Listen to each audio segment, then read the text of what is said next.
Napenda kuwajulisha kuwa Mamlaka ya Mawasiliano Tanzania TCRA kwa kushirikiana na Chama cha Waandishi wa Habari Wanawake Tanzania TAMWA tumeanza maandalizi ya utoaji tuzo ya Samia Kalamu Awards 2026 ikiwa ni utekelezaji wa maelekezo ya Mheshimiwa Rais wa Jamhuri ya Muungano wa Tanzania Dr. Samia Suluhu Hassan. Kama mtakumbuka, Mheshimiwa Dr. Samia Suluhu Hassan wakati wa uzinduzi rasmi wa Bunge la 13 tarehe 14 Novemba 2025 alibainisha dhamira ya serikali anayoongoza kuendelea kutambua mchango wa waandishi wa habari za maendeleo nchini kupitia Samia Kalamu Awards.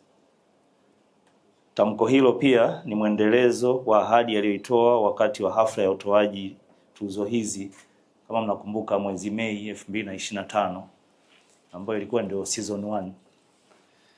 Mheshimiwa Rais alielekeza Mamlaka ya Mawasiliano Tanzania TCRA, Chama cha Waandishi wa Habari Wanawake TAMWA na wadau wengine kuendelea kuratibu na kuunga mkono utoaji wa tuzo hizi kila mwaka.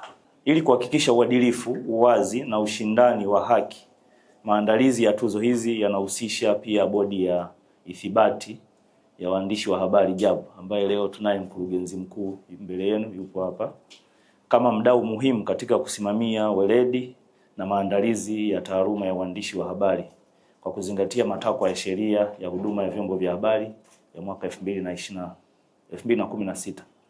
Tuzo hizi zinalenga kutambua, kuthamini na kuhamasisha uzalishaji wa maudhui ya ndani yenye ubora yanayochangia kuelimisha, kuhabarisha na kuburudisha na kuimarisha taswira chanya ya taifa kupitia habari za maendeleo.